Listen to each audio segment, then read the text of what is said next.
लोकाभिरामं रणरङ्गधीरं राजीवनेत्रं रघुवंशनाथं कारुण्यरूपं करुणाकरं तं श्रीरामचन्द्रं शरणं प्रपद्ये।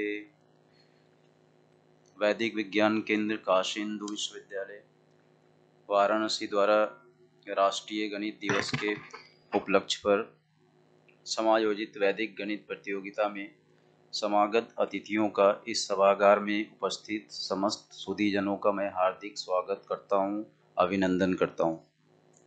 जैसा कि हम सभी जानते हैं कि प्रत्येक वर्ष 22 दिसंबर को संपूर्ण भारतवर्ष में राष्ट्रीय गणित दिवस के रूप में मनाया जाता है। यह दिवस भारत के महानतम गणितज्ञ श्रीनिवास रामानुजन के जन्मदिन के रूप में मनाया जाता रहा है। आचार्य रामानुजन जी वैदिक गणित और त्रिकोणमिति के विशेषज्ञ विद्वान थे। उन्होंने संख्या सिद्धांत और अनंत श्रृंखला में प्रमुख योगदान दिया। आज इस कार्यक्रम में जिनकी महनीय उपस्थिति मुख्य वक्ता के रूप में है, वे IIT BHU गणितीय विज्ञान विभाग के अध्यक्ष आचार्य प्रोफेसर संजय पांडे सर का मैं इस सभागार में प्रगति पूर्वक स्वागत करता हूं, अभिनंदन करता हूं, वंदन करता हूं।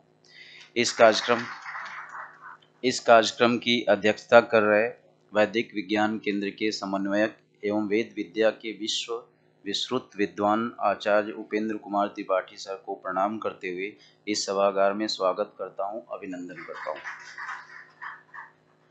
अब मैं मंचस्थ अतिथियों से अनुरोध करता हूं कि दीप प्रज्वलन तथा महामाना जी के प्रतिमा एवं आचार्य रामानुज एवं स्वामी भारती कृष्ण तीर्थ जी के छाया चित्र पर माल्य समर्पित कर कार्यक्रम का शुभारंभ करें।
जैसा कि हम जानते हैं कि किसी भी कार्यक्रम का शुभारंभ वैदिक मंगलाचरण के साथ होता है। वैदिक मंगलाचरण के लिए शिवम कुमार तिवारी को आमंत्रित करता हूं, आप आएं और वैदिक मंगला में पद्य द्वारा शुभारंभ करें।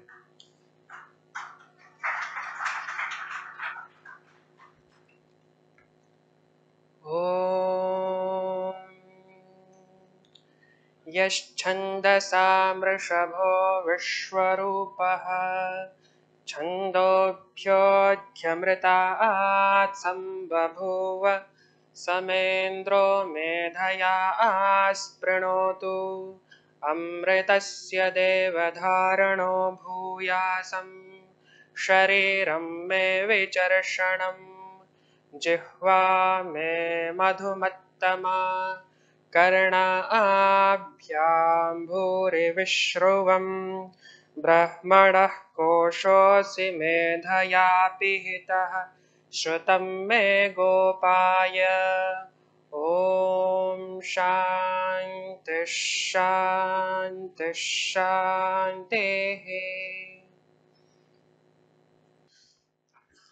अतिथि देवो भव इस श्रुति परंपरा का अनुसरण करते हुए मैं मंचस्थ अतिथि एवं मुख्य वक्ता को माल्यार्पण द्वारा स्वागत करने के लिए विनम्र निवेदन करता हूं डॉक्टर एस.एल. मौर्य सर से, जो आज के मुख्य अतिथि प्रोफेसर संजय पांडे सर को माल्यार्पण द्वारा सम्मानित कर उनका अभिनंदन एवं स्वागत करें।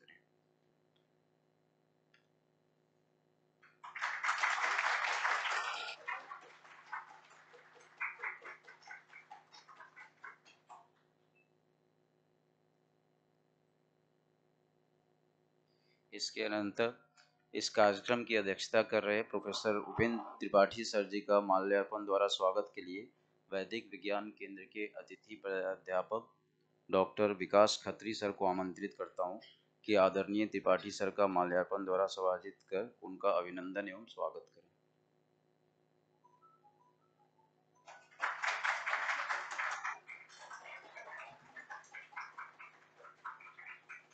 बहुत बहुत आभार सर। आज इस कार्यक्रम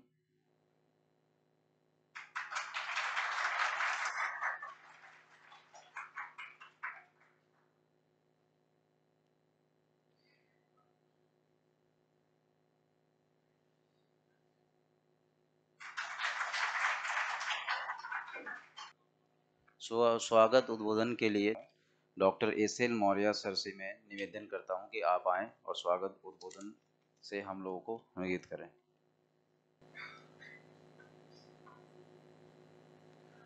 गुरुर् ब्रह्मा गुरु विष्णु गुरुर्देवो महेश्वर गुरु साक्षात् परब्रह्म तस्मै श्री गुरुवे नमः तस्मै श्री गुरुवे नमः। आज सौभाग्य की बात है कि हम लोग सब यहाँ एकत्रित हुए हैं। हमारे बीच आईआईटी के गणितीय विज्ञान विभाग के अध्यक्ष प्रोफेसर संजय पांडे उपस्थित हैं। आज के मुख्य अतिथि भी हैं और मुख्य वक्ता भी हैं। मैं आपको बहुत पहले से जानता हूं। आप 1980 में खड़गपुर से पीएचडी की डिग्री प्राप्त किए। उसके बाद 2001 से आज तक इस विद्यालय में प्रोफेसर के पद पर कार्यरत हैं। मौजूदा स्थिति में आप विभाग के अध्यक्ष हैं। और मैं बताऊं, मैं सर के पास गया था और आपने मुझे घुमा के बताया कि आपने मूलभूत संरचनाओं के रूप में कितना काम किया है विभाग के लिए, बच्चों के लिए लैब स्थापित करना, एडवांस लैब। और आपके 2010 में आप जो हमारे यहाँ मैथमेटिक्स का हायर बोर्ड है, हाईएस्ट बोर्ड रादर, उससे आपको उसके फेलोशिप से भी सम्मानित किया गया है। और मैं बताऊं, इस वर्ष मैं समझता हूं पूरे आईआईटी में आपके विभाग का ही स्टूडेंट था जिसको 1,20,00,000 रुपए का प्रति वर्ष पैकेज मिला है। Sir, if I am not wrong.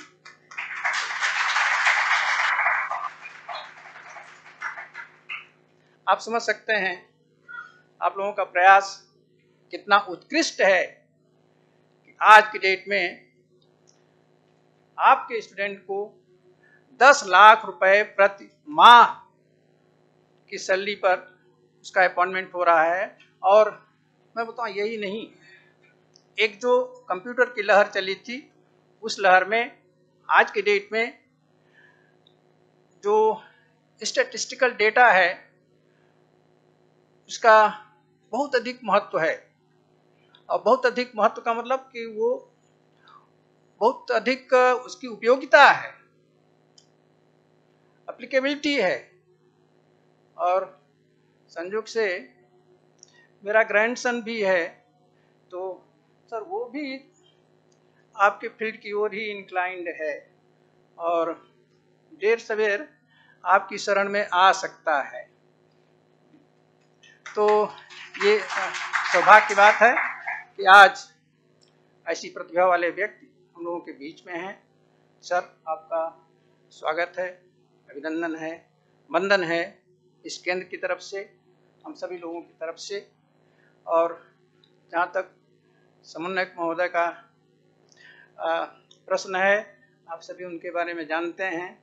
एक कुशल और कर्मठ कार्यकर्ता के रूप में विद्वान होते हुए भी कर्मठता के साथ साथ कार्य करने में हमेशा तत्पर रहते हैं। केंद्र को इस ऊंचाई तक पहुंचाए हैं। हम सभी लोगों को यहाँ पहुंचाने का जो श्रेय है वो आपको है। आपका भी स्वागत है, अभिनंदन है हम लोगों की तरफ से। हम लोगों के बीच में जो वैदिक मैथ्स के स्टूडेंट्स हैं वो जानते हैं, हमारे सहयोगी पंकज सर और उधर खत्री सर हैं। आप लोगों का भी स्वागत है। सभी लोग जो यहाँ पर जुड़े हुए हैं, आप सभी का हम स्वागत करते हैं, अभिनंदन करते हैं। आज का दिन राष्ट्रीय गणित दिवस के रूप में मनाया जा रहा है। सन 2011 26 दिसंबर, याद है 26 दिसंबर सन 2011 को मद्रास यूनिवर्सिटी में तत्कालीन प्रधानमंत्री डॉक्टर मनमोहन सिंह का उद्बोधन हो रहा था, उद्बोधन उनका था।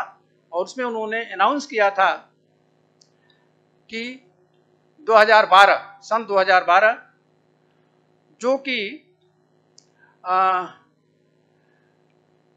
रामानुजन के 125वें वर्षगांठ के रूप में, उनके जन्म दिवस के वर्षगांठ के रूप में मनाया जाएगा। वो पूरा 2012 राष्ट्रीय वर्ष के रूप में मनाया जाएगा और 22 दिसंबर प्रतिवर्ष राष्ट्रीय गणित दिवस के रूप में मनाया जाएगा, ऐसा उन्होंने अनाउंस किया था। और बाद में मिनिस्ट्री ऑफ एजुकेशन के और साइंस और टेक्नोलॉजी डिपार्टमेंट ने उसको इम्प्लीमेंट किया और प्रतिवर्ष 22 दिसंबर को, जो कि 22 दिसंबर सन 1887 को जन्म दिवस था उनका, श्रीनिवास रामानुजन का, तो हम लोग इस दिन को, जैसे आज के दिन को, राष्ट्रीय गणित दिवस के रूप में मनाते हैं। आज के दिन आपके सामने दो विभूतियां हैं, श्रीनिवास रामानुजन, भारती कृष्ण तीर्थ जी महाराज, और हम लोग एक विभूति को और इसमें सम्मिलित नहीं कर पाए हैं। वो हैं मौजूदा गोवर्धन पीठ के शंकराचार्य स्वामी निश्चलानंद सरस्वती जी, जो कि आज की डेट में गणित में बहुत अधिक काम कर रहे हैं। उन्होंने वैदिक गणित पर 24 पुस्तकें लिखी हैं, 24, और उसमें एक उनका जो महानतम ग्रंथ है वो है गणित दर्शन। गणित दर्शन में उन्होंने लगभग 1500 पेजों में उसके 2 खंड हैं और 2 खंडों में उन्होंने मोक्ष, भोग और मोक्ष दोनों पर ही उन्होंने प्रकाश डाला है और केवल संख्या पर आधारित 0 से लेकर 9 तक और 0 से लेकर अनंत तक उस पर उन्होंने, मैंने पढ़ा नहीं है, मैंने उसके जिस्ट के में थोड़ा सा देखा है, तो मुझे लगता है कि 1500 पेज की जरिए बुक है और वो केवल संख्या पद्धति पर है और मोक्ष और भोग पर है। तो उसमें किस तरह का वो दृष्टिकोण उसमें लिखे होंगे, वो दर्शाए होंगे, ये तो मैं भी उस पुस्तक को पढ़ा, हम लोग दर्शन वाले नहीं हैं, उतना दूर तक नहीं सोच सकते, समझ नहीं सकते हैं, फिर भी कुछ प्रयास करेंगे। जब बुक हमारे पास आ जाती है तो हमने लिखा है, वो जल्दी वो पुस्तक मेरे पास आ जाएगी। इसके साथ ही साथ उन्होंने और भी तमाम पुस्तकें लिखी हैं। एक पुस्तक लिखी उन्होंने सूत्रानुशीलनम, यह है गणित सूत्रम। गणित सूत्रम में तमाम, इसमें आज के डेट में जैसे भारती कृष्ण तीर्थ जी महाराज की बुक है, तो तमाम लोग प्रश्न उठाते हैं कि 16 सूत्र और 13 उपसूत्र हैं, तो ये सूत्र वेदों में नहीं मिलते हैं, लेकिन स्वामी निश्चलानंद जी ने यह दर्शाया है कि 16 ही नहीं बल्कि 67 सूत्र ये सब के सब हमारे वेदों में हैं। कहाँ हैं ये भी उन्होंने दिखाया है। तो वो बुक भी हम लोगों के पास अभी लाइब्रेरी में नहीं है, जल्दी ही हो जाएगी, हम लोग प्रयत्नशील हैं। तो इस तरह से इनका जो योगदान है वो बहुत ही महत्वपूर्ण है। दोनों विभूतियां सामने हैं। दोनों के साथ विडंबना ये थी कि जब श्रीनिवास रामानुजन 1917 में इंग्लैंड में थे, इनफैक्ट ये मार्च 1914 में इंग्लैंड के लिए रवाना हुए, अप्रैल में पहुंचे और 1 साल में इन्होंने इंटरनेशनल जर्नल्स में इनके जो गाइड थे जीएस हार्डी, उनके साथ मिलकर के 9 पेपर पब्लिश किया 14 में ही, और 15 में कुल मिलाकर के 21 पेपर इनके पब्लिश हो गए। लेकिन विडंबना ये थी कि इनके पास कोई डिग्री नहीं थी, ग्रेजुएशन की डिग्री नहीं, पोस्ट ग्रेजुएशन की डिग्री नहीं, कुछ भी नहीं। जीएस हार्डी ने प्रयास किया, इतने प्रतिभा वाली व्यक्ति के लिए उन्होंने उनके प्रयास से बिना इम्तिहान दिए इंग्लैंड में इन्हें बीए की डिग्री मिली और वहीं पर इन्हें फेलो ऑफ रॉयल सोसाइटी से सम्मानित किया गया। दुर्भाग्य कि 1917 में ये ट्यूबरकुलोसिस से संक्रमित हुए। फिर उसके बाद उनका वहाँ इलाज हुआ, इंडिया आए, लेकिन स्वास्थ्य में सुधार नहीं हो पाया और फिर ये 26 अप्रैल 2020 को इनका स्वर्गवास हो गया। दूसरी ओर जो दूसरी विभूति हैं भारती कृष्ण तीर्थ जी महाराज, इनके साथ भी कुछ ऐसा हुआ। ये मार्च 1958 में अमेरिका गए और मई में वहाँ से लौटे। तो इनकी भी तबीयत यहाँ खराब हो गई और ऐसी तबीयत खराब हुई कि फिर ये 4 फरवरी 1960 को महासमाधि को प्राप्त हुए। इनके बारे में कहा जाता है कि इनका जो लेख था वो अमेरिका जाते समय, पहली इनकी विदेश यात्रा पहली ही थी अमेरिका की। अमेरिका जब ये गए थे तो जो इनका लेख वगैरह था ये किसी अपने शिष्य के यहाँ छोड़ कर गए थे और वो किसी तरह से वो आज की डेट तक मिला नहीं। या तो उसमें खत्म हो गया होगा या फिर जानबूझ करके लोग उसको डिस्ट्रॉय कर दिए होंगे, जो भी रहा होगा। अमेरिका से लौट कर आए, इनसे कहा गया कि आपका लेख मिल नहीं रहा है। तो इन्होंने बड़े प्रेम से कहा कोई बात नहीं है, जितना भी मैंने उसमें संकलित करके रखा था वो सब मेरे दिमाग में है और मैं बहुत शीघ्र ही उसको फिर एक बुक के रूप में लिख दूंगा और आप लोग उससे लाभान्वित होंगे। लेकिन दुर्भाग्य की बात है कि थोड़ी दिन बाद उनकी तबीयत फिर खराब हो गई, उनका इलाज हुआ, लेकिन फिर वो हम लोगों की सेवा के लिए नहीं रहे। 1960 में महासमाज को प्राप्त हो गए और इन तीनों विभूतियों को आज इस मंच के माध्यम से नमन करते हुए हम यह आह्वान करते हैं कि यह दिन आप सभी के अंदर एक नव चेतना जागृत करे, गणित के प्रति रुचि, गणित के प्रति उत्साह और लगन, और इसके प्रचार और प्रसार के लिए आप लोग संकल्पित रहें। हम लोग यहाँ पर वैदिक मैथमेटिक्स में कुछ काम कर रहे हैं, कुछ काम करने का मतलब कि प्रयास कर रहे हैं कि लोगों में रुचि पैदा हो, ज़्यादा से ज़्यादा लोग हम लोगों से जुड़ें। तो अभी पिछले साल की तुलना में इस साल थोड़ा सा जो आप लोगों का उत्साह है वो ठीक दिख रहा है। आने वाले दिनों में हम लोगों को और भी अच्छा देखने को मिलेगा। इन्हीं के साथ अपनी वाणी को विराम देता हूँ। धन्यवाद।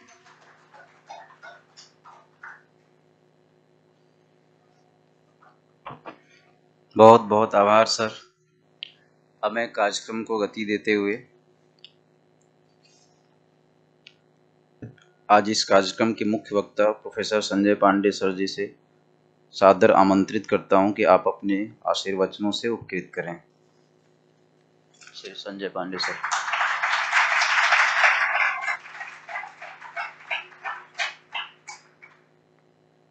धन्यवाद तिवारी जी। इस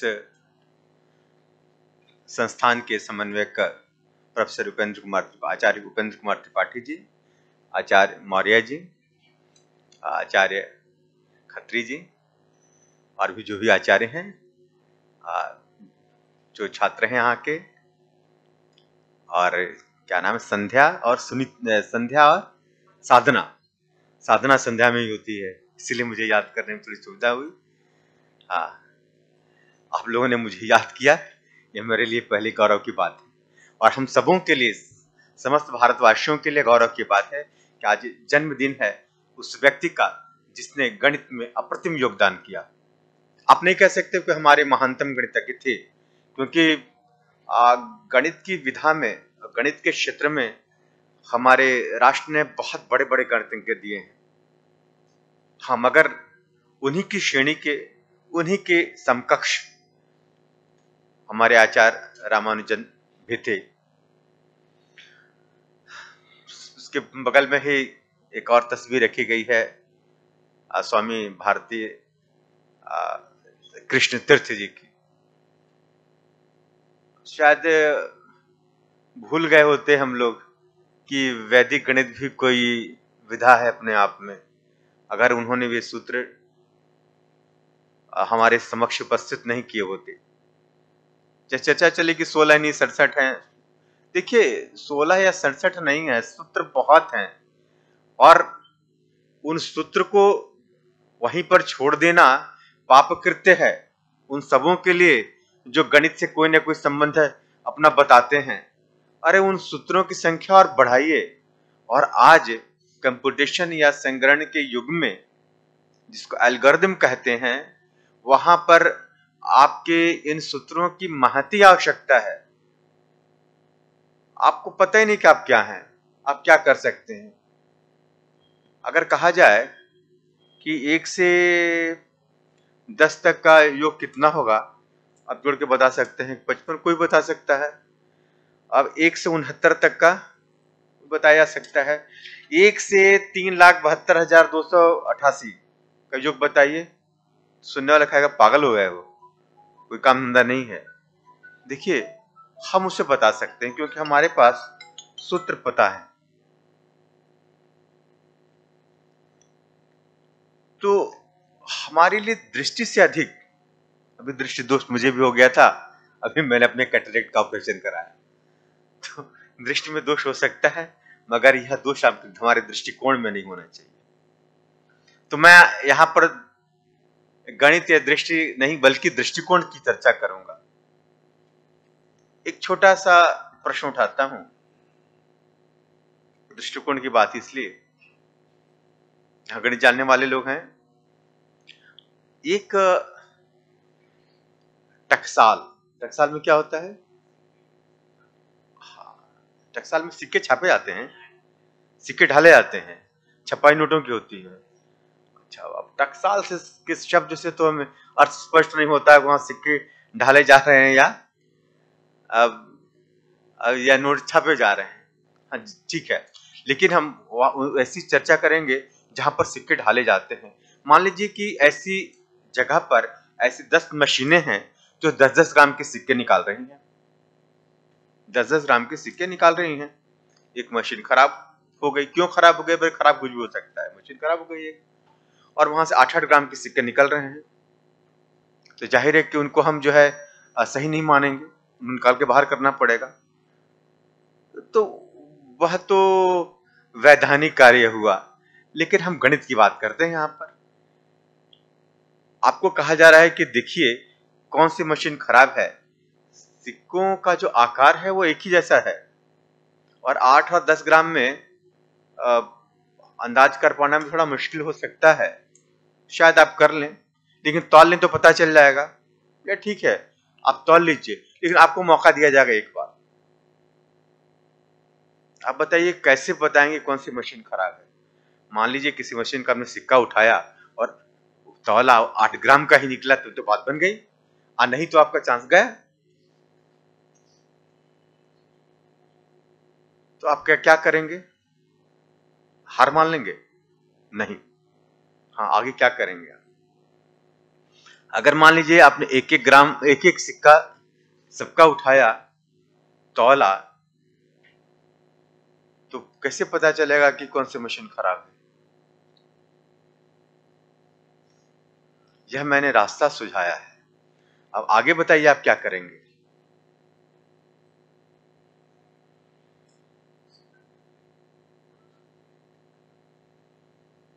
देखिए यही अब बात आती है गणित की।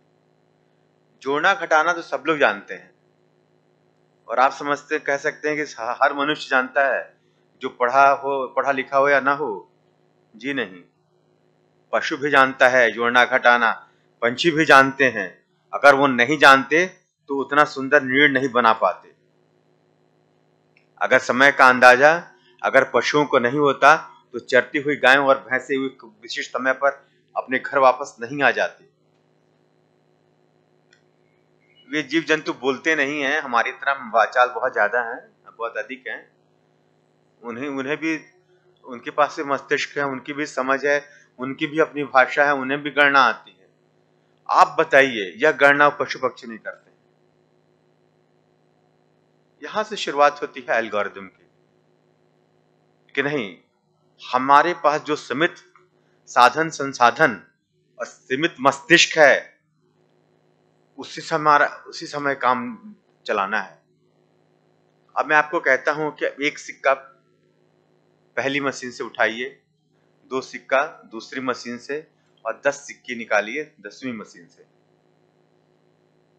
कितना वजन आएगा? कितने सिक्के हो गए? 1 जोड़ 2 जोड़ 3 जोड़ 4 10। बताते हैं ना प्रोग्रेशन। अपने प्रोग्रेशन तो पढ़ा, समांतर श्रेणी, गुणात्मक श्रेणी, क्या क्या पढ़ गए। हाँ, लेकिन उसका आपकी जिंदगी में कोई उपयोग हुआ कि नहीं, होगा या नहीं, आपने पूछा भी नहीं। भैया हमें क्यों पढ़ा रहे हैं आप? तो 10 ग्राम के सिक्के होंगे तो 550 ग्राम होना चाहिए। हुआ आपके पास 542 ग्राम। कौन सी मशीन खराब है? चौथी मशीन खराब है। 544वें मतलब तीसरी मशीन खराब है। 548वें मतलब पहली मशीन खराब है। देखिए आपके पास उत्तर था, मगर आप मान बैठे थे कि मुझे कुछ नहीं आता है। अरे भाई, आपके पास सब कुछ आता है, और हर सवाल, हर प्रश्न अपने उत्तर के साथ जन्मता है। हर समस्या अपने समाधान के साथ ही पनपती है। कभी आकाश को देखिए तो बहुत सारे तारे दिखते हैं। एक सूरज है, रोज सुबह जग उठता है, शाम को अस्त हो जाता है, फिर सुबह। अच्छा, कभी किसी दिन ऐसा हुआ कि सूरज उगा ही ना हो? छुट्टी ले ली उसने, सीएल। अच्छा, वो थकता क्यों नहीं है?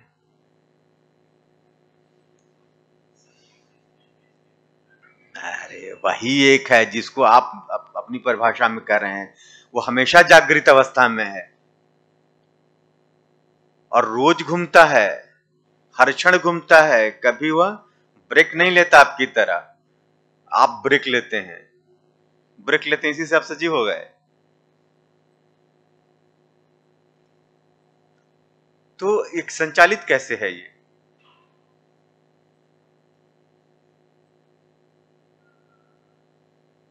ये ब्रह्मांड कैसे संचालित है? दर्शन की बात नहीं करें हम लोग, हम दर्शन से जरा नीचे की बात करते हैं। मेरा मानना है कि इस ईश्वर ने अपने अस्तित्व में आने के पश्चात जो पहला काम किया वह काम था गणित का आविष्कार। उसके बाद गणित के सूत्र बनाए, उन सूत्रों पर इस ब्रह्मांड की रचना की। इनवर्स स्क्वायर लॉ पर यह जो ब्रह्मांड अवस्थित है, तो क्या आप समझते हैं कि ब्रह्मांड बन गया तब यह सूत्र बना, कि पहले सूत्र बना तब ब्रह्मांड बना? पहले सूत्र बना तब ब्रह्मांड बना। अतः गणित जो है ये इस ब्रह्मांड से पुराना है, वह ईश्वर की पहली रचना है। इसलिए गणित पढ़ना, पढ़ाना, उससे संबंध रखना एक बहुत ही जो है पवित्र कार्य है। यह रोजी रोटी और रोजमर्रे की कमाई का जरिया हो सकता है, मगर वही नहीं है। बहुत पवित्र कार्य है, इतना पवित्र है कि उसमें अशुद्धि हो ही नहीं सकती। अशुद्धि आप करते हो, गणित थोड़ी। और ब्रह्मांड ही नहीं, छोटी छोटी बातें भी जो है सब में कोई ना कोई सूत्र है, और हम उन सूत्रों को ढूंढते हैं। और आज की भाषा में कहते हैं कि mathematical models, mathematical modeller have created. No, who are you to create? आप कुछ क्रिएट नहीं कर सकते हैं। In fact you are a creation, आप ही किसी की कृति हैं। और यह गणित जो है उस परम परमेश्वर की कृति है। ये सूत्र उस परम परमेश्वर के रचे हुए हैं। कई मामलों में आप उन सूत्रों को पूरी तरह ढूंढ लेते हैं, जैसे इनवर्स स्क्वायर लॉ। कई मामलों में होता है क्या कि आप उसके बहुत सन्निकट होते हैं, कई मामलों में आप बहुत दूर होते हैं, पर प्रयास करते हैं धीरे धीरे धीरे धीरे। जब ऐसे इसी तरह के सूत्र और फॉर्मूला बनाने की जब बात आती है, तो उसमें बहुत सारे कारक होते हैं, फैक्टर्स बोलते हैं हम। अगर उनकी संख्या बहुत अधिक होती है, सबको आप सम्मिलित कर नहीं सकते हैं, तो जो अधिक मतलब इफेक्टिव हैं, जिनका प्रभाव सबसे अधिक है, उनको आप पहले शामिल करते हैं, एक सूत्र बनाते हैं, और धीरे धीरे शोधन होता है उसका, जो शोध कार्य होता है। जैसे आप काइनेटिक थ्योरी ऑफ गैसेस पढ़ते हैं, PV इक्वल्स nRT। ये तो आइडियल गैस के लिए, आदर्श गैस के लिए। आदर्श गैस कौन सी है? जो असल में है नहीं, लेकिन हमने एक सूत्रबद्ध करने के लिए हमने जो है एक आदर्श गैस की परिकल्पना की। हमने अणुओं के आकार को शून्य माना। जब बाद में बन गया, फिर हम रियल गैस के लिए, वास्तविक गैसों की ओर बढ़े। लेकिन नहीं, अगर वह अणु है तो अणु भी कुछ न कुछ स्थान तो घेरता है। इसी से हम जिस स्वतंत्रता की बात करते हैं, कितना फ्री स्पेस है उसके लिए, उतना है नहीं। स्पेस इतना कम है मूवमेंट के लिए, इसलिए V नहीं V-V किया, और प्रेशर में भी फिर फर्क आया, अंतर आया। आपने कहा P-A/V²। तो P-A/V² into V-V is constant. धीरे धीरे और भी कई फॉर्मूले आए। अब देखिए कि हम उपग्रह भेजते हैं, उसके लिए इसके वेलोसिटी में किस वेग से भेजें कि वह हमारे पृथ्वी गुरुत्वाकर्षण को पार करके चला जाए। और बच्चे सीखते हैं 11वीं 12वीं कक्षा में, और उनसे कहिए तो उनको शायद 15 सेकंड का समय लगेगा फॉर्मूला सूत्र बनाकर देने में। क्या आप सोच सकते हैं कि आदमी ढेला फेंक फेंक कर ये ढूंढ लेता सूत्र, कितनी इतना वेग चाहिए। अरे भाई, और बहुत जोर से फेंक देता, मान लीजिए कि भीमी की तरह हो, कुंभकर्ण की तरह हो। और कुंभकर्ण के बारे में कहते हैं कि वो इतने बड़े थे कि भीम ने कहा था कितने बड़े थे, तो बोले कि जाइए लंका में पता चलेगा, यहाँ थोड़ा बनारस थोड़ी पता चलेगा। तो लंका में गए, तो लंका में पहुंचे, स्नान ध्यान कर लें, तो एक जो है सरोवर में घुसे, उस सरोवर में निकले तो 6 महीने, और यार ये कौन सरोवर है, खाली उसमें जो है गुफाएं हैं। बोले कि आप कुंभकर्ण के कान में घुसे थे तो गुफाएं नहीं मिलेंगी आपको। तो मान लीजिए कि उतना कोई बहादुर हो, बहुत जोर से फेंक देते, बहुत जोर से जो वायुमंडल है, तो वहां तो घर्षण बल से सब कुछ जल जाएगा। अरे भाई, तब कैसे करते आप? देखिए, जहां एक्सपेरिमेंटेशन, जहां पर प्रयोग संभव नहीं है, वह सूत्र जो है 15 सेकंड में हमारे बच्चे निकाल लेते हैं। किस कारण निकाल लेते हैं? गणित के कारण ही निकाल लेते हैं। तो गणित वह सब कुछ कर सकता है जो हम प्रयोग करके भी नहीं कर सकते हैं। आप कहिए कि अच्छा ही बताओ, एक आदमी को 2 आम देने हो तो 5 लाख को लोगों के लिए, तो बोले कि 10 लाख, इतना आसान है। ये बताइए, आपने 5 लाख की बात की, आपने एक आदमी को बुलाया नहीं। अरे 5 लाख को इकट्ठा करिए, आम बांट कर देखिए कितने हैं, तब पता चलेगा कि फॉर्मूला कितना महान है। ये गणित के कारण है। हमको लगता है कि बहुत आसान है, गणित ने आसान बनाया है। और नहीं तो एक बार नागरिक प्रचारणी सभा में मैं गया था, एक हमारे मित्र की पुस्तक का विमोचन था, तो एक पंकज तिवारी जी की तरह जो है एक संचालक थे, उन्होंने कहा कि देखिए विडंबना। यार विडंबना क्या है? मैं उम्मीद कर रहा था मेरा ही नंबर होगा, और विडंबना से मेरे नाम की शुरुआत हो रही है। यह गणित के प्राध्यापक और कवि हैं। बोले अच्छा। मैंने कहा कि यार मेरी समझ में आज तक ये बात नहीं आई कि बगैर गणित जाने ये लोग कविता करते कैसे हैं। तो गणित का अर्थ सबने अपने अपने निहितार्थ के हिसाब से लगाया, और जो मुस्कुराए कुछ हंसे। मैंने कहा देखिए, शायद गणित न जानने के कारण ही कुछ लोग भाग गए और उन्होंने मात्रिक छंदों से तौबा कर लिया, अलग हो गए, और जो है अतुकांत लिखने लगे, और ब्रैकेट में बेतुक वाली बातें लिखने लगे। जी, अगर अतुकांत कविता भी होती है, उसमें तुक नहीं है ऐसा नहीं है, और उसमें एक श्रेणी होती है, जैसे आपने गीत सुना होगा, प्रार्थना की तरह है, इतनी शक्ति हमें देना दाता। बड़ा अच्छा लगा ना आपको? अरे यार, ये तो कविता ही नहीं है, लिखा है, कहते हैं कि शक्ति, आप पढ़ते हैं कि क्या शक्ति, देना लिखा है, आप पढ़ रहे हैं देन। अगर आप उसको सजाइए, अगर आप गणित जानते हैं तो कर सकते हैं, इतनी देना हमें शक्ति दाता। ये ना है रचना, ये ना कविता हुई, वो तो कविता थी नहीं आपकी। तो कविताओं में भी उन सीक्वेंस की क्या आवश्यकता है? अगर आपको सीक्वेंस का श्रेणी, क्या बोलते हैं इसको, श्रेणी, नहीं, अनुक्रम, हाँ, क्रम अनुक्रम, हाँ। तो अगर अनुक्रमों का और खासकर क्रम का ही आपको ज्ञान नहीं है तो आप कविता करेंगे। और आज जो है विशेषकर हिंदी साहित्य में कविताओं की जो दुरावस्था है, उसका यही कारण है कि इन तथाकथित साहित्यकारों को गणित का ज्ञान नहीं है, जो गणित से गायब हुए, साहित्य में आए और उसका भी उन्होंने कबाड़ा किया। अगर कोई गणित का अगर कोई साहित्य वाला हो तो उसे क्षमा मांगने के लिए मैं नहीं ढूंढ रहा हूं, उससे वाद विवाद करने के लिए। आओ भाई, मुकाबला करते हैं।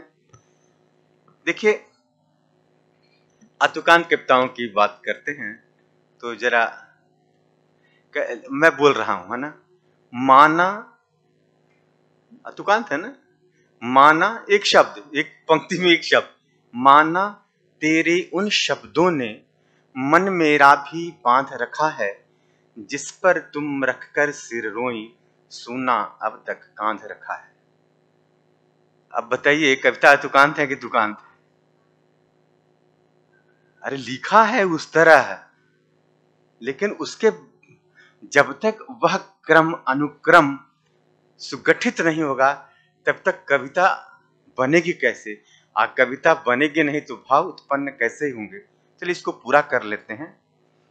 माना तेरे उन शब्दों ने मन में राभी बांध रखा है, जिस पर तुम रखकर सिर रोई, सुना अब तक कांध रखा है।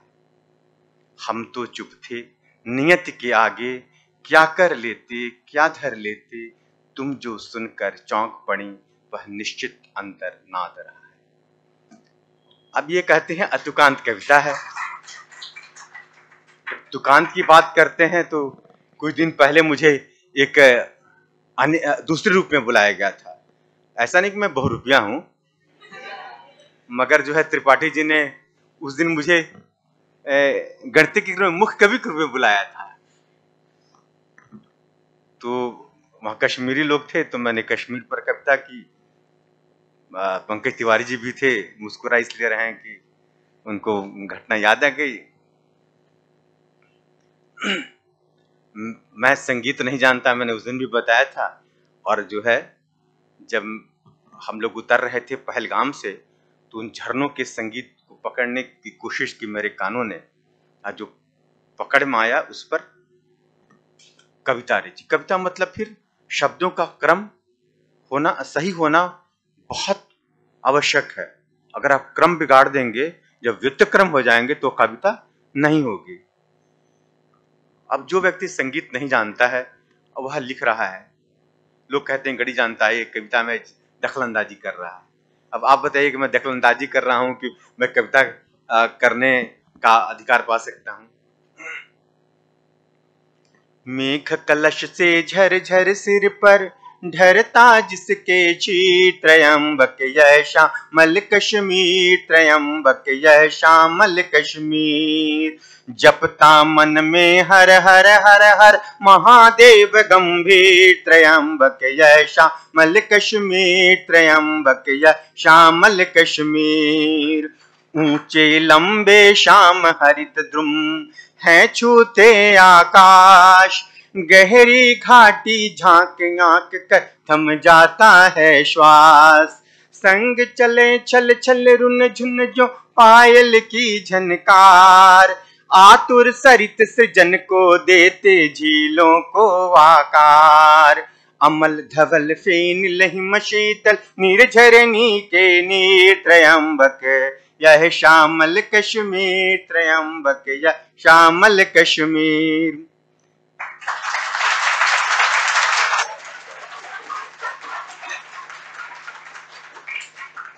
इसमें सबसे बड़ा योगदान गणित का है, और गणित को देखना संभव नहीं है। आत्मा दिखती नहीं है। अगर आत्मा नहीं है तो शरीर मृत है, और अगर शरीर न दीजिए तो आत्मा प्रेत है, ज्यादा भयानक। इसलिए उसको शरीर देना आवश्यक है। इसलिए अगर आप गणित का ज्ञान है तो कहीं न कहीं उसको मूर्त रूप दीजिए, नहीं तो आप खतरनाक हो जाएंगे समाज के लिए। मैं कोशिश करता हूं, पता नहीं आप कोशिश करते हैं कि नहीं करते हैं, वो अलग बात है। अब देखिए, कहते हैं कि रामानुजन सोए रहते थे तो स्वप्न में उन्हें कुछ सूत्र दिख पड़ते थे। अब स्वप्न ही अपने आप में बड़ी विचित्र बात है कि स्वप्न कैसे आते हैं। स्वप्नों में सूत्रों का दिखना, क्योंकि अवचेतन में भी बहुत कुछ होता रहता है। आपको लगता है आप सोए हैं, और कभी कभी लगता है आपने किया है, आपने कुछ नहीं किया है, करने वाला तो वही है, आपको उसने यश दिया है। तो आप जो सोए होते हैं तो अवचेतन में बहुत कुछ होता रहता है, उसी का परिणाम है कि सूत्र निकल आते हैं। ऐसे में एक बार सोया हुआ था तो मैं सुबह, मतलब पुरानी गंदी आदत है सुबह उठ जाने की, 4 सवा 4 बजे। हाँ, क्योंकि आज के लोग तो 3 बजे सोते हैं, फिर 8-9 बजे 11 बजे उठते हैं। तो 7 बजे मैं सोया हुआ था, रात में किसी कारण जग गया था। तो मेरी जो है सहधर्मिणी, सहकर्मी, जो भी कहिए, सहचरी हैं, लोग आज की भाषा में बेटर हाफ कहते हैं। तो उनको लगा कि जो व्यक्ति सुबह जगता है, अभी सोया हुआ है, बाद में उसको दिक्कत महसूस होगी, तो मुझे जगाने का प्रयास कर रही थी। लेकिन देखिए, अगर आप 4 बजे जगते हैं और 7 बजे तक सोए हों, तो पूरी निद्रा में होते नहीं, उनिद्रा में होते हैं। तो उस उनिधि में एक पंक्ति बन आई। अभी पंक्ति तो मेरी रची नहीं हुई, मैं सोच तो रहा नहीं था, भगवान कृष्ण की कृपा होगी। तो पंक्ति बनी कि होठों से छुआ और तुम बज पड़ी कान्हा की मधुर बांसुरी की तरह। तो भाई आप पहले पहले सोचेंगे तब तो ऐसा लिखेंगे। अब मैंने इसे सोचा ही नहीं था, तो मैं कैसे कहूं कि मेरी पंक्ति है। लेकिन जिस तरह आचार्य रामानुजन को स्वप्न में सूत्र आए, मुझको कविता मिल गई। तो मैं जगा और मैंने कहा लाओ यार, कहीं कुछ लिख दूं तो भूल जाऊंगा, क्योंकि मैंने रचा तो नहीं है, चोरी भी नहीं की है, बात सही है। लेकिन तो मैंने उसको लिखा और बाद में उस पर कविता की। उस पर भी थोड़ा सा बोल ही दूं, क्योंकि सब केवल गणित की बात हो रही है, इसमें जबरदस्ती मैं कविता नहीं सुना रहा हूं। इस भ्रम में कोई मत रहे, पकड़ कर कविता सुनाना मेरी आदत में कभी शामिल नहीं रहा। अब मेरे बहुत सारे मित्र जो है 20 साल रहे बाद बोले, आप कविता भी लिखते हैं? बोले अरे यार, आपको कविता से मतलब तो मैं क्यों बताऊं। होठों से छुआ और तुम बज पड़ी कान्हा की मधुर बांसुरी की तरह, छेड़ दूं तार वीणा कि तुम खिल उठो, गूंजती पुटकिनी पाखुरी की तरह कान्हा की मधुर बांसुरी की तरह। पलकों पर बिछे से हैं पाटल पटल, लोचनों में समाये है नीलोत्पल, हर कलाई रची है कुसुम केत की, कुंतलों में सुमन मल्लिका के धवल, रजनीगंधा खचित कक्ष में तुम सजो, सखी सुगंधित सपन सुंदरी की तरह कान्हा की मधुर बांसुरी की तरह। कविता लंबी है, मैं कविता पूरी सुनाऊंगा नहीं। और अब मैं अंतिम बात पर आता हूं कि मैंने दृष्टिकोण की बात की थी। एक बिंदु के किनारे, ये तो क्रम की, एक बिंदु के किनारे। अच्छा, ऐसी कविताओं का विश्लेषण करेंगे तो आप देखेंगे कि वो शब्द ऐसे ही नहीं हैं, मात्राएं एक निश्चित क्रम में सजी हैं। उसमें समझाने में समय लगेगा, मैं इसको भी नहीं कर रहा हूं। एक बिंदु के चारों ओर जो कोण होते हैं, मतलब कितना कोण बनता है, कितने का? क्यों भाई, 400 में क्या दिक्कत थी? 100 से काम क्यों नहीं चलाया?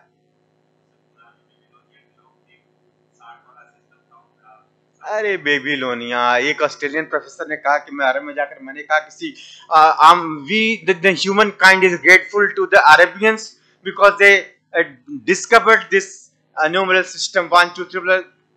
तो उन्होंने उसका नहीं, then people no no no no no no, don't give that credit to us, give this credit to India. So now is it called, but it's called, they are called Arabic numerals. No, no, no, no. Whatever, we don't know why you people call it. The credit goes to India only. वो कुछ नहीं। देखिए 360 360 कैसी संख्या है, जरा विचार करते हैं। उसको 1 से भाग दीजिए। कहेंगे अरे 1 से भाग सब में लग जाता है, ये कौन सा प्रश्न है?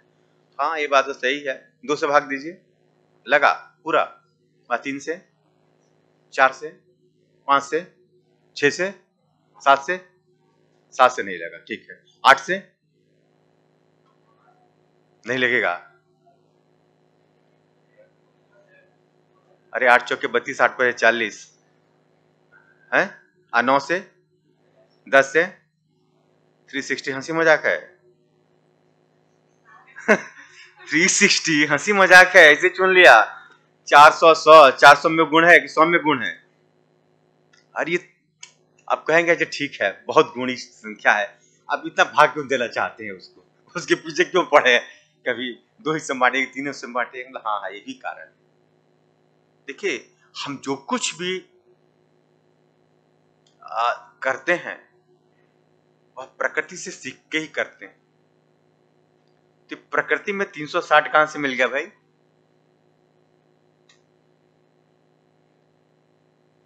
बिल्कुल, पृथ्वी को सूर्य का एक चक्कर लगाने में, और गणित की भाषा में सूर्य को भी पृथ्वी का एक चक्कर लगाने में, क्योंकि फॉर्मूला वही है। गणित की भाषा में इसका चक्कर वो लगाए, उसका चक्कर ये, कोई फर्क पड़ता नहीं है, माने एलिप्स का फॉर्मूला आप लोग जानते हैं। तो 300, अब लोग है नहीं, 365 दिन, इतने घंटे, इतने मिनट, इतने सेकंड, हम हाँ भाई उसमें पल प्रति विपल प्रति विपल और बहुत कुछ आप जा सकते हैं। लेकिन हम गणनाओं में उचित तरीका अपनाते हैं। जैसे एक व्यक्ति ने कहा कि भाई, टीचर ने कहा कि भाई मैंने एक चीज खरीदी 20 रुपये में, 20 रुपये और 73 पैसे में, और बेची उसे 25 रुपये 39 पैसे में, बताओ मुझे लाभ हुआ, मुझे लाभ मिला या हानि मिली? तो छात्र ने बताया सर आपको रुपये में लाभ मिला और पैसे में हानि। बोले अरे वाह, बिल्कुल सही यार, 5 रुपये का मतलब लाभ हुआ और हानि कितने हुई? मतलब 73 था, यहाँ पर 39 कहा, तो अंतर निकाल लीजिए, 34 कितना हुआ? 34 का हुआ। अब 34 जो हानि से घटा लीजिए। यह आसान तरीका है कि उसको लिख कर और फिर घटाना, इतना हासिल बचा, ये करना वरना, ये तरीका सही है। तो हमारे पुराने गणितज्ञों ने यही तरीके हमें बताए हैं। उन्होंने कहा कि आप बेकार हमेशा कागज पे ढूंढते रहिए, कुछ ढूंढने की जरूरत नहीं है। तो 365 के आसपास ये 360 ही है। अब जो कहते हैं कि वर्ष अगर था ही, तो महीने की क्या आवश्यकता पड़ गई आपको? अब महीने का पता कैसे चला कि आपने वो 12 महीने किए, आपने 10 महीने क्यों नहीं किए? बताइए भाई, 10 महीने क्यों नहीं आए, 12 महीने क्यों? हम आनंद फानन में कुछ नहीं करते हैं। हमने सूरज को देखा, फिर चंद्रमा को देखा, चंद्रमा को देखकर हमने महीने की जो अवधारणा को स्थापित किया, अवधारणा जो आई हमें वहां से मिली, और लगभग 12 बार। इसी से हमारे मलमास भी आता है, अधिक मास, और हमारी गणनाएं जो है वो 3 साल में ठीक की जाती हैं, और कभी पल विपल का भी फर्क नहीं पड़ता है। और यहाँ तो सेकंड की सुई कई बार पीछे सरकाई जाती है, इस समय आगे बढ़ सकता है, पीछे कैसे रख सकता है? तो आज की पद्धति में समय भी पीछे से रख जाता है। तो वह अवधारणा हमें वहां से मिली है। तो हम सब कुछ प्रकृति से सीखते हैं। तो 12, अगर अब 360 ऐसा, इसे 12 से भाग दे सकते हैं ना। आयन उत्तरायण और दक्षिणायन 2 से भाग देना पड़ा, 360 में भाग दे देंगे ना, 180 हो जाएगा। हमारे पास 6 ऋतुएं हैं, 6 से भाग देना पड़ेगा कि नहीं? काम चल सकता है आपका वहां भी। उसी तरह जो है कले कि नहीं, एक महीने में 2 पक्ष होते हैं। भाई सही बात है, कृष्ण पक्ष और शुक्ल पक्ष है, तो पक्ष को भागने के लिए कितने से भाग देना पड़ेगा आपको? 24 से। 24 से भाग के देखिए लगता है कि नहीं? उससे भी लगेगा। देखिए, एक वर्ष बहुत बड़ी इकाई है समय की, अयन भी बड़ी इकाई है, उसके बाद से ये महीना भी है, मास, वह भी बहुत बड़ी नहीं, बहुत छोटी इकाई भी नहीं है। फिर जो पक्ष है, पक्ष के बाद हमने फिर ये सप्ताह बनाए, और सप्ताह में आप लोगों को मालूम होगा कि ये क्रम है। उस क्रम में हमने होरा में बांटा, अपने 8 प्रहर किया, और 8 लिए क्या क्या उसको 4 हिस्सों में बांट सकते हैं, और हिस्सों में बांट सकते हैं। दिन रात 2 हुए, पूर्वाह्न अपराह्न ऐसे करिएगा तो फिर 4 हिस्से हम उसमें भी कर सकते हैं। प्रहर में बांटे 3-3 घंटे का हुआ जिसको कहते हैं। हमने होरा और छोटी इकाई हमने बनाई, उसको 24 हिस्सों में, जिस आज HOUR आज R बन गया है हमारा। और जो क्रम हमने बनाया, उस क्रम में जो पहला स्थान है वो सूर्य का है। और जब आप 25वें पर आइएगा, वही 7 ग्रहों का क्रम वो राहु केतु छोड़ दीजिए, तो जो आएगा वह आएगा चंद्रमा आएगा। फिर जो आइएगा उसका अगला 25वां जो आएगा वह मंगल आएगा। इसी क्रम में हमने आनंद फानंद में कुछ नहीं किया, सब उन्होंने हमसे सीखा है। तो यह जो 360 डिग्री लगता है कि ऐसे रख दिया, ये प्रश्न हम क्यों नहीं उठाते हैं?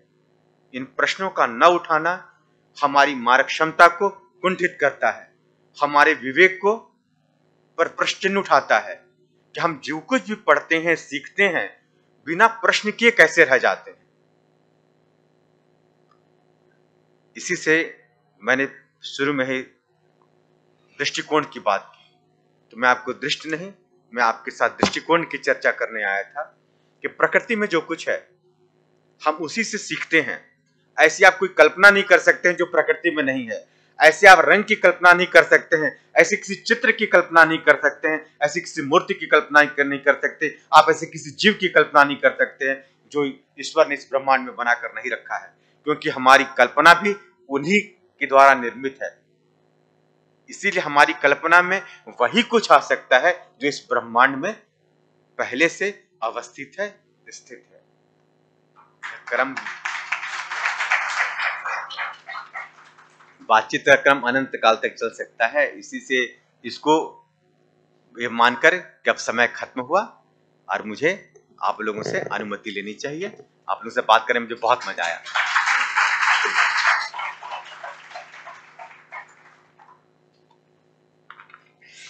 बहुत बहुत आभार सर।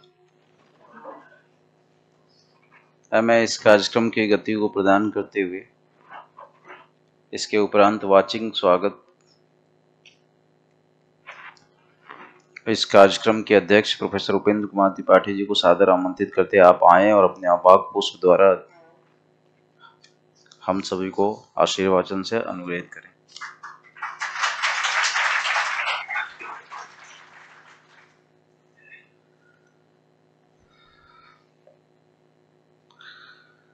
मेधा मे वरुणो ददातु मेधामग्निः प्रजापतिः मेधामिन्द्रश्च वायुश्च मेधां धाता ददातु मे स्वाहा। आज इस राष्ट्रीय गणित दिवस के शुभ अवसर पर हमारे बीच मुख्य अतिथि, मुख्य वक्ता प्रोफेसर संजय पांडे जी, विभागाध्यक्ष गणितीय विज्ञान विभाग, भारतीय प्रौद्योगिकी संस्थान काशी हिंदू विश्वविद्यालय को मैं इस केंद्र की ओर से हार्दिक अभिनंदन करता हूं, वंदन करता हूं।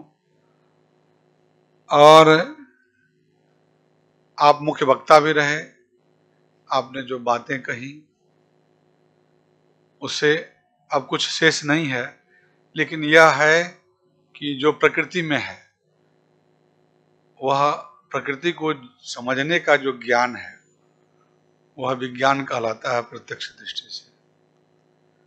वेद का जो विज्ञान है वह कहता है कि इष्ट प्राप्ति अनिष्ट प्रत्यक्षेण अनुमित्या वा यस्तु उपायो न बुध्यते एनम वेदन्ति वेदे न तस्मात् वेदस्य वेदिता। प्रत्यक्ष जो है वह विज्ञान है मॉडर्न साइंस की दृष्टि से, लेकिन वेद का है कि जो प्रत्यक्ष में जो दिखता नहीं है वह भी एक सत्ता है, वह भी विज्ञान की श्रेणी में आता है। जो दिखता है वो विज्ञान है, जिसको हम अनुभव करते हैं, जानते हैं, जिसको आपने बताया कि जो प्रकृति में है उसी के विषय में हम सोचते भी हैं, उससे इतर हम नहीं सोचते हैं। हमारे यहाँ उसको कहा कि यत पिंडे तत् ब्रह्मांडे, जो हमारे शरीर में है वही हमारे ब्रह्मांड में। ये हम पर ही लागू नहीं होता, हमारे प्राणी मात्र जितने जीवधारी हैं ये सब पर लागू होता है कि वो उनके जो शरीर में है वही संपूर्ण ब्रह्मांड में। और इस ब्रह्मांड को समझने का जो ज्ञान है वह विज्ञान है, उसे हम प्रौद्योगिकी कहें या जो जो जो भी नाम दे दें, वह बिना गणित के संभव नहीं है। आपका पूरे काव्य पाठ का, सारी चीजों का जो सारभूत जो अंश है वो यही है कि विज्ञान, प्रौद्योगिकी, जो भी है प्रत्यक्ष शास्त्र जो है, जिसको हम परा अपरा विद्या के दृष्टि से देखते हैं, वो उसका मूल आधार वो गणित है। बिना गणित के हम विज्ञान के किसी निश्चित सत्य तक नहीं पहुंच सकते। उसके लिए जो भी फार्मूला हम अपनाते हैं, उस सत्य तक पहुंचने का वो एक माध्यम है, एक साधन है। वैदिक गणित की चर्चा हुई। वैदिक गणित के संदर्भ में हमारे अतिथि अध्यापक doctor S L Maurya sir ने जो बातें कही कि जो वैदिक गणित में जिनका चित्र भी हम लोग आज रखे हैं, स्वामी भारती कृष्ण तीर्थ जी। भारती कृष्ण तीर्थ जी ने वेदों में, विशेषकर अथर्ववेद के कुछ परिशिष्ट से 16 सूत्र और 13 उपसूत्र के उन्होंने संकलन किया और उसको विश्लेषित किया, और आज बताया कि आप 65 या 66 सूत्र जो है वह वर्तमान के जो गोवर्धन पीठ के शंकराचार्य स्वामी निशलानंद सरस्वती जी ने उस पर कार्य किया है।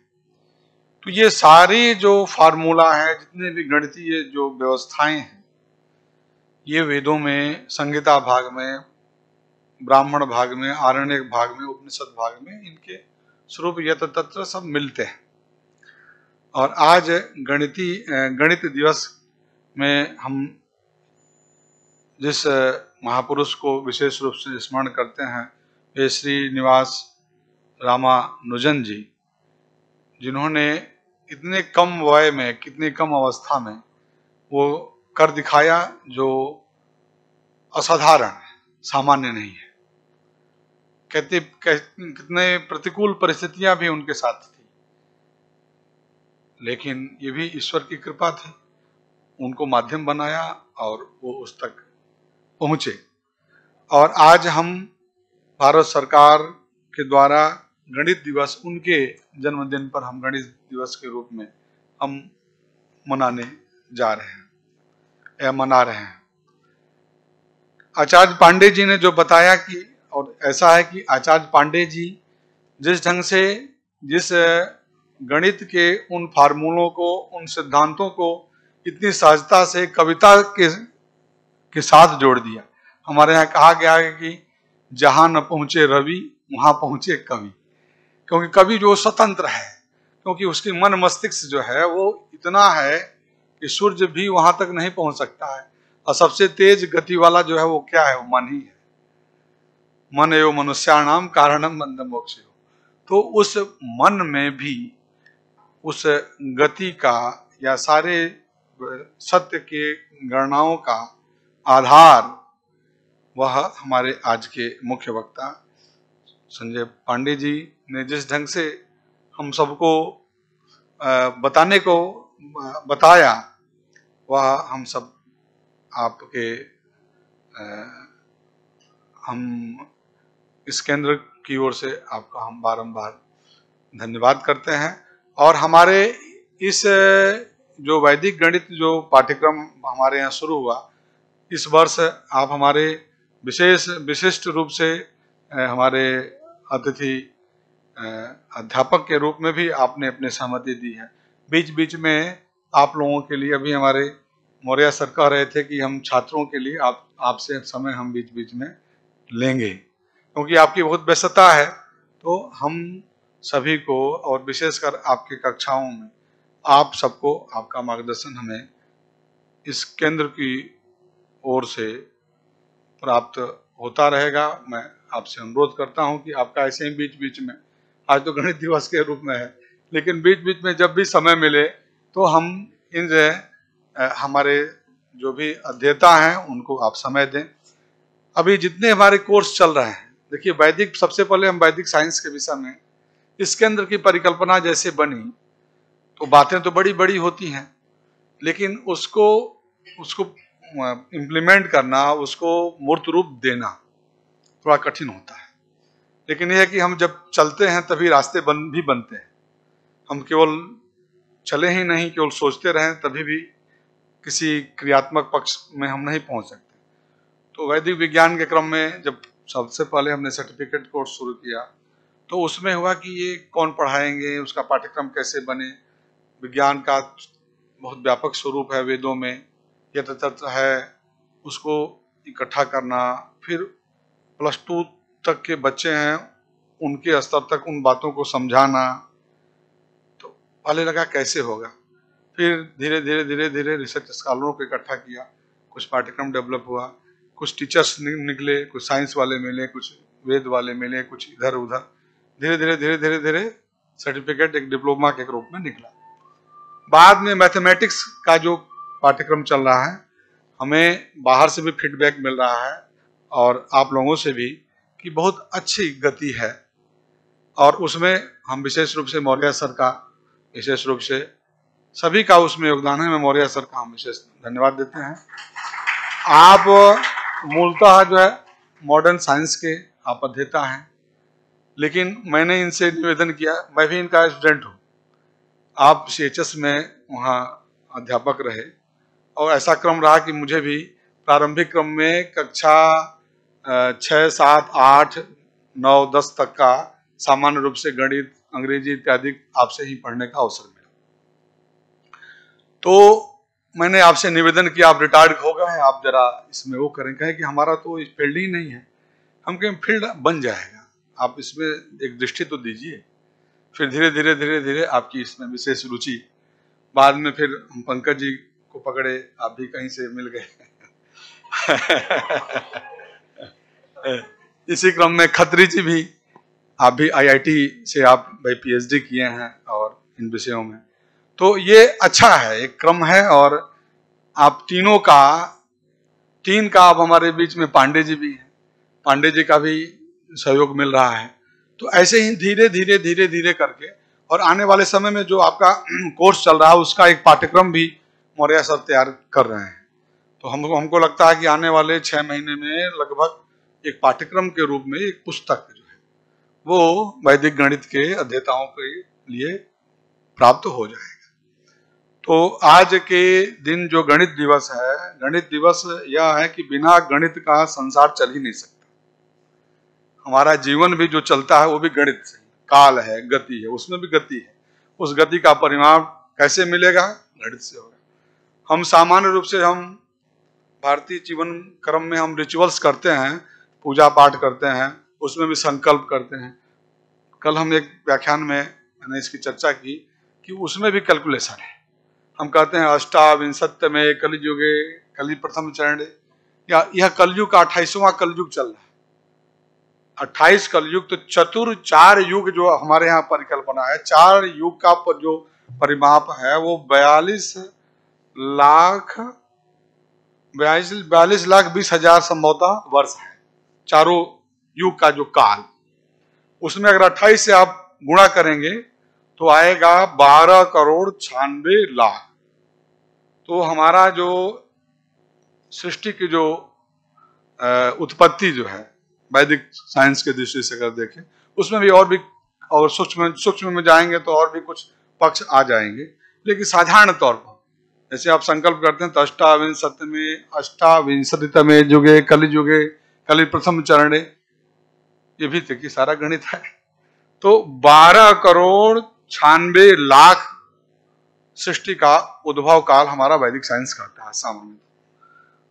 हमको लगता है कि वो सारा जो संकल्प है उस पर भी अगर मैथमेटिक क्रम में अगर बहुत बढ़िया से चिंतन किया जाए तो सृष्टि की संरचना का संपूर्ण ज्ञान जो है, हमको लगता है जो संकल्प लोग किया जाता है उसमें छिपा हुआ है। अष्टाविंशत्यमे युगे कलयुगे कलि प्रथम चरणे भूर्लोके भरतखंडे भारतवर्ष, ये सारी जो है वो जो सारा इतिहास का युगबोध का क्रम उस संकल्प में मिलता है।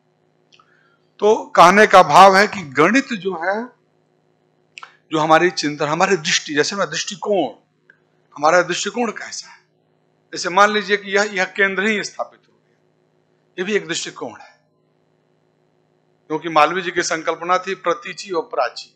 हमारे यहाँ संस्कृत विद्या धर्म विज्ञान संकाय है, वहां पर सारे वेद, उपनिषद, व्याकरण, सारे शास्त्र पढ़ाए जाते हैं, लेकिन वहां पर सिद्धांत को पढ़ते हैं, लेकिन जो प्रैक्टिकल एस्पेक्ट वाले जो विषय है, जो समाज में उसकी जो एक व्यवहारिक पक्ष है, जो समाज में उसको एक तरह से जो समाज की आवश्यकता है, उसके साथ शायद मुझे लगता है कि उस रूप से जोड़ करके अध्ययन का विस्तार का ही स्वरूप है यह केंद्र, जो अब तक नहीं हो पाए।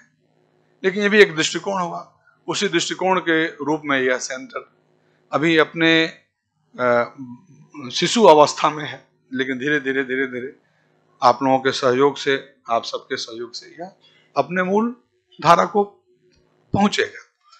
और वस्तुतः देखिए, वैदिक मैथमेटिक्स का बहुत ऐसे विषय हैं जो वेदों में भरे पड़े हैं, जिन पर कार्य करने की आवश्यकता है। लेकिन वैसे ही गुरु की आवश्यकता है, जो गुरु मिले हैं, जो दृष्टि दें। हमें तो सामान्य ज्ञान है और सारे विषय का ज्ञान एक व्यक्ति में नहीं हो सकता, लेकिन दृष्टिकोण भी महत्व रखता है। दृष्टिकोण बदलने से उसका जीवन ही बदल जाता है। तो यह भी परिवर्तन जो है, यह भी, उसमें भी एक गणित है।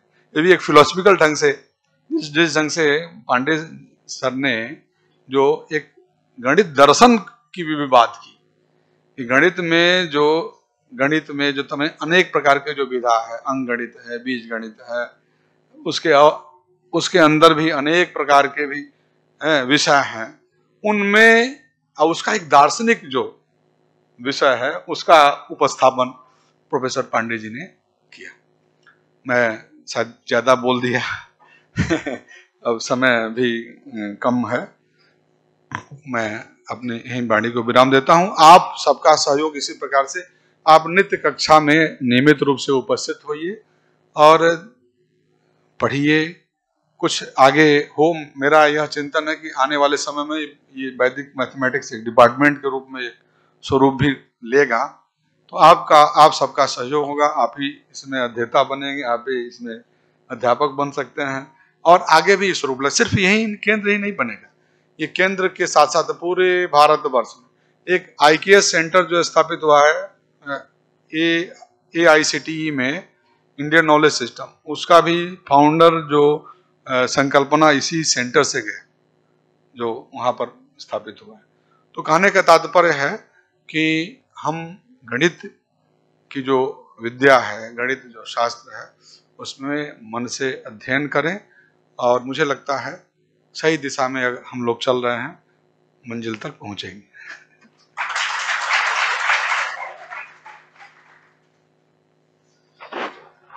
बहुत बहुत आभार सर, आपके सारगर्भित व्याख्यान से हम सभी लाभान्वित हुए।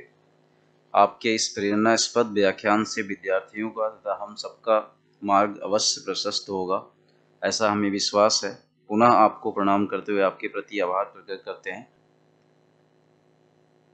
हमारे भारतवर्ष में जितने भी गणितज्ञ और वैज्ञानिक हुए, सबके जीवन पर एक नजर डाली जाए तो पता चलता है कि पाश्चात्य संस्कृति के, पाश्चात्य देशों में जिस तरह से धर्म और विज्ञान को अलग अलग करके देखा जाता है, वैसी स्थिति भारतवर्ष में नहीं है। यहाँ के जो गणितज्ञ थे वो बड़े बड़े पुरोहित भी थे और प्रकांड गणित के विद्वान भी थे। ऐसे ही मैंने भास्कराचार्य जी के द्वारा रचित लीलावती का अध्ययन जब किया, तो एक बहुत ही सुंदर तथ्य मुझे पता चला।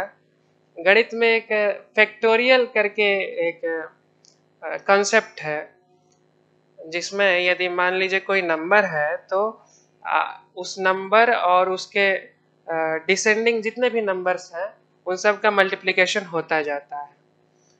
भास्कराचार्य पूछते हैं, उसमें एक पद्य है जिसमें उन्होंने पूछा है कि यदि श्री हरि विष्णु के 4 हाथ हैं तो, और चारों हाथ में वो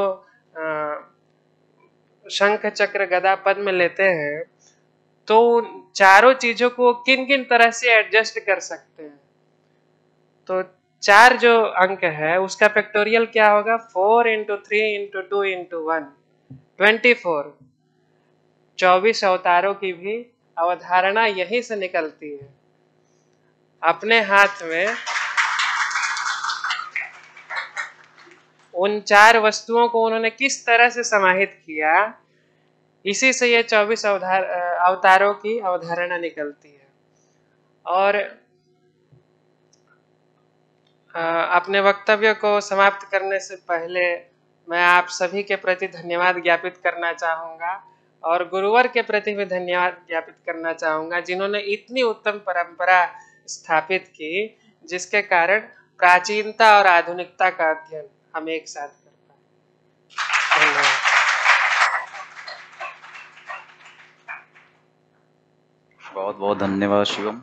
और कोई भी छात्र जो अपने वक्तव्य देना चाहते हो बताएं। ठीक है, कोई आप? अच्छा, फैजल खान। ठीक है, मोहम्मद फैजल खान वैदिक गणित के ही छात्र हैं।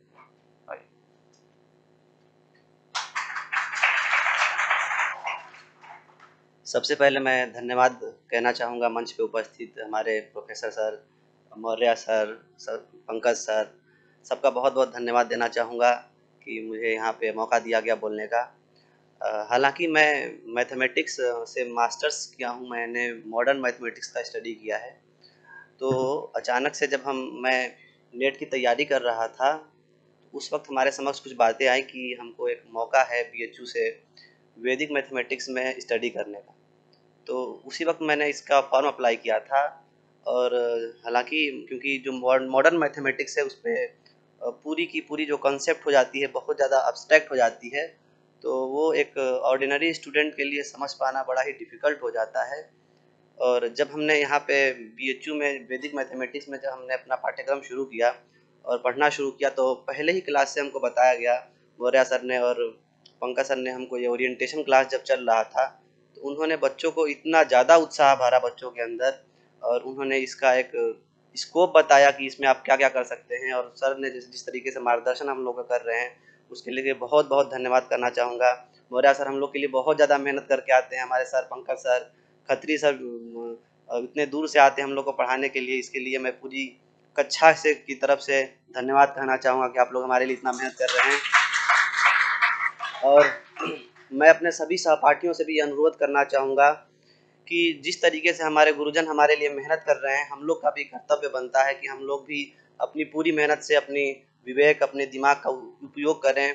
और वैदिक मैथमेटिक्स में जैसे बोधायन ट्रिपलेट्स हम लोग का सिलेबस में चल रहा है, जिसके ऊपर मैंने बहुत दिन से काम कर रहा हूँ, लेकिन बहुत ही कम काम में मिलता है, वो कहीं नेट पे भी नहीं मिलता है और कुछ बुक्स भी बहुत ज़्यादा मिलती नहीं है। तो इसके ऊपर हम जितने भी स्टूडेंट्स हैं सबको चाहिए कि उसके ऊपर काम करें और उसको बहुत आगे तक लेके जाएं। और आप लोगों ने पढ़ा होगा कभी गैलवा के बारे में सुना होगा, और सिद्धराचार्य फार्मूला भी आपने पढ़ा होगा कि क्वाड्रेटिक इक्वेशन के लिए हमारे पास फार्मूला है क्वाड्रेटिक इक्वेशन। और मॉडर्न मैथमेटिक्स में गैलवा ने जो है हमने प्रूफ किया था कि द इक्वेशन जिनके 4 डिग्री से ज़्यादा होते हैं उनका सोल्यूशन नहीं किया जा सकता है। तो ये हमारा दुर्भाग्य है कि हमने उसके ऊपर वर्क नहीं किया और उसको दूसरे भी तरीके से प्रूव किया जा सकता था। तो हमारा दुर्भाग्य है कि हमने उस सिद्धाचार्य जी के फॉर्मूले को आगे नहीं लेके जाया, हमने क्यूबिक और क्वाड्रेटिक और पेंटिक इक्वेशन में हमने वर्क नहीं किया। तो मैं अपने जितने भी सहपाठी हैं उनसे भी ये गुजारिश करना चाहूँगा कि आप लोग बहुत मेहनत करें। एक हमारे सामने एक पूरी फील्ड है, एक ओपन फील्ड मिल गया जिसमें हम काम कर सकते हैं और बहुत आगे जा सकते हैं। इसी बात से मैं अपना बात यहीं से ख़त्म करना चाहता हूँ। बहुत बहुत धन्यवाद।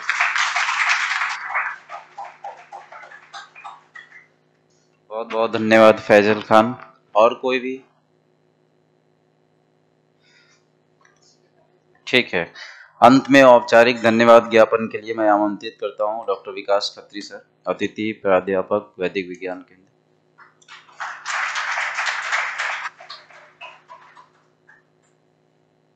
मैं वैदिक विज्ञान केंद्र की तरफ से मुख्य अतिथि प्रोफेसर संजय कुमार पांडे जी का धन्यवाद करता हूँ। साथ ही मैं अध्यक्ष प्रोफेसर उपेंद्र कुमार त्रिपाठी जी का धन्यवाद करता हूँ। मैं अतिथि अध्यापक डॉक्टर एस.एल. मौर्य और डॉक्टर पंकज कुमार जी का धन्यवाद करता हूँ। साथ ही यहाँ पे बैठे सभी छात्रों का भी मैं धन्यवाद करता हूँ। अंत में मैं ईश्वर का धन्यवाद करूँगा जिन्होंने हमें जो है एक ग्रेट मैथमेटिशियन, या मैं इन्हें ग्रेट मैथमेटिशियन नहीं कहूँगा रामानुजम को, मैं इनको कहूँगा great gift that was given to all the mathematicians by God. इनको ग्रेट मैथमेटिशियन ना करके अगर ग्रेट गिफ्ट कहा जाए भगवान के द्वारा दिया गया तो मेरे विचार से ये ज़्यादा सही होगा।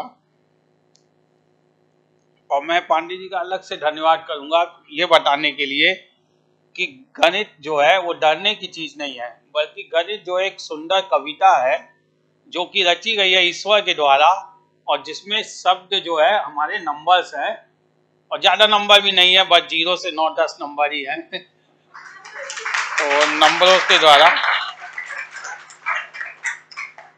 म्यूजिक के बारे में भी ये कहा जाता है कि अगर म्यूजिक को, किसी भी इंस्ट्रूमेंट को अगर नंबर दिया जाए 0 से 9 और उसके बाद जितनी भी सीक्वेंस है हमारे पास, चाहे वो नेचुरल नंबर्स की सीक्वेंस हो या फॉर्मूले सीक्वेंस हो, कोई भी सीक्वेंस हो, अगर उन सीक्वेंस को बजाया जाए तो एक बहुत ही सुंदर जो है म्यूजिक हमें प्राप्त होगा। तो हम ये कह सकते हैं कि मैथ जो है म्यूजिक भी देता है, कविता भी देता है, और हमें जीने का तरीका भी बताता है, क्योंकि जिनको मैथ आती है वो समझ लीजिए उनको सब कुछ आता है, और वो जो है हर परिस्थिति में कुछ ना कुछ गणित करके उस परिस्थिति से बाहर निकल सकते हैं। धन्यवाद।